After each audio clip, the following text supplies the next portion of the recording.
Shalom, sahabat sepelayanan kami dimanapun Anda berada. Pada kesempatan ini, marilah kita merenungkan kebenaran firman Tuhan dengan pokok bahasan kasih itu murah hati. Saudara sekalian, ketika kita belajar dari kebenaran firman Tuhan ini yang diambil dari Kitab 1 Korintus pasal yang ke-13 ayat yang ke-4 yang mengajarkan kepada saudara dan saya salah satu ungkapan yang Tuhan ajarkan kepada kita bahwa kasih itu sabar dan kasih itu murah hati.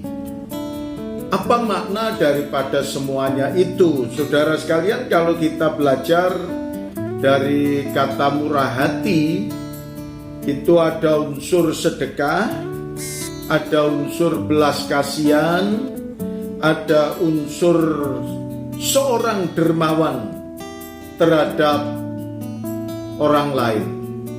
Jadi para dermawan yang memperhatikan orang lain, yang peduli kepada orang lain, yang sangat-sangat membutuhkan. Maka kalau kita memperhatikan apa yang dikatakan dalam kitab Roma pasal yang ke-15 ayat 25 sampai dengan ayat yang ke-27, firman Tuhan berkata kepada kita, "Tetapi sekarang aku sedang dalam perjalanan ke Yerusalem untuk mengantarkan bantuan kepada orang-orang kudus." Perhatikan bahwa dalam kitab Roma ini kita tahu bahwa firman Tuhan menjelaskan kepada kita bahwa anak-anak Tuhan saling memperhatikan yang satu dengan yang lain, dan bahkan mereka mengantarkan bantuan kepada orang-orang kudus. Sebab Makedonia dan Akaya telah mengambil keputusan untuk menyumbangkan sesuatu kepada orang-orang miskin di antara orang-orang kudus di Yerusalem.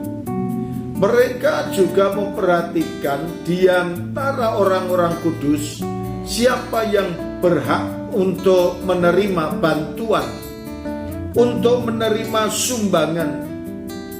Dan dari orang-orang yang memiliki kepedulian dan orang-orang yang penuh dengan perhatian, mereka senantiasa memperhatikan kepada orang-orang kudus yang sangat membutuhkan, dan bahkan dikatakan orang-orang yang miskin pun juga mendapat perhatian. Ayat yang ke-27 berkata kepada kita, keputusan itu memang telah mereka ambil, tetapi itu adalah kewajiban mereka. Kewajiban untuk bermurah hati, kewajiban untuk menolong, kewajiban untuk meringankan beban orang lain.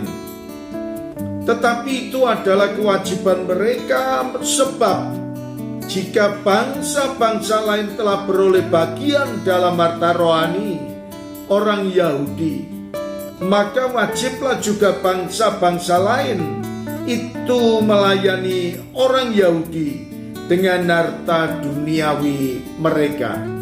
Nah, saudara sekalian, perhatikan secara rohani, orang yang terberkati secara rohani hendaknya juga terberkati pula secara jasmani. Dan ketika kita diberkati secara rohani, berbagilah kepada orang lain, pedulilah kepada orang lain.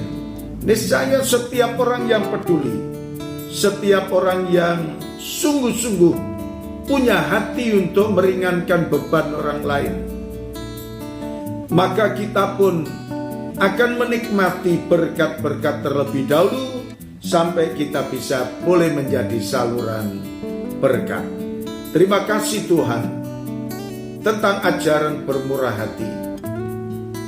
Kiranya berkat ini kami terima, dan setiap orang yang menerima berkat kemurahan dari Tuhan akan bermurah hati kepada siapapun.